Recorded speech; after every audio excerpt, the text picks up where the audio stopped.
For the last few months I've been making a documentary for Channel 4, Dispatches, on shared parenting called Sharing Mum and Dad. And how this came about is I'm very active on Twitter. I like talking about social things and political agendas.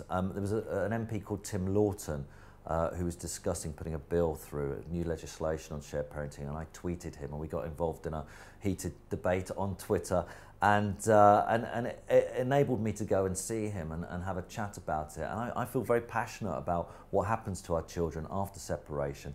Anyway, I talk about it a lot on Twitter, and every time I mention it, as I say, on social media, it just explodes, because it's one of those issues that people really care about, because it is important.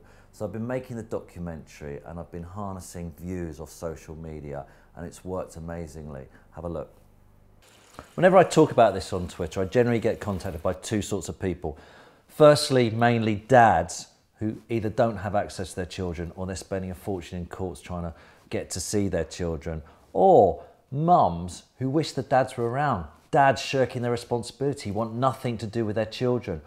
Whichever case it is, it's heartbreaking stuff. In both cases, it's the children are missing out.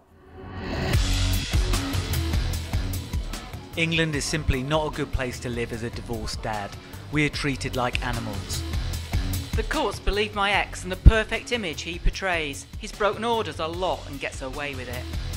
I spent 7k on solicitors, mediation and courts to see my son. His mum spent 0. This cannot be fair.